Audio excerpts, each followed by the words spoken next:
আজকে আমরা একটা দারুণ ইংরেজি শব্দ শিখব, পিকড। মজার ব্যাপার হলো এর দুটো একদম ভিন্ন অর্থ আছে। দেখুন, একদিকে এর মানে একদম টপে পৌঁছানো, পাহাড়ের চূড়ার মতো। আবার অন্যদিকে এর মানে হতে পারে অসুস্থ দেখানো। আচ্ছা, ব্যাপারটা সহজ করে বুঝতে চলুন রিনা নামের এক ছাত্রীর গল্প শোনা যাক। রিনা ছিল খুবই পরিশ্রমী।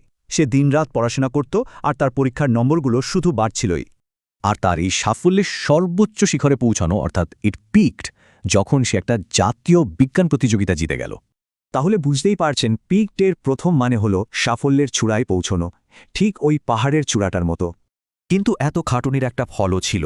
রিনা ঠিকমতো ঘুমাত না, তাই সে খুব ক্লান্ত হয়ে পড়ল। তখন তার এক বন্ধু তাকে দেখে ঠিক ওই একই শব্দটা ব্যবহার করল, কিন্তু এবার মানেটা ছিল একদম অন্যরকম। এইখানে পিকড মানে হল ফ্যাকাশে, ক্লান্ত বা অসুস্থ দেখানো। দেখলেন তো, একই শব্দ কিন্তু অর্থ আলাদা। চলুন দুটো অর্থ পাশাপাশি দেখি। একটা হলো সাফল্যের চূড়া, আর অন্যটা হলো অসুস্থ বা ফ্যাকাশে চেহারা। তো গল্প তো হলো, এবার চলুন দেখি বাস্তব জীবনে এই শব্দটা কিভাবে ব্যবহার করা হয়।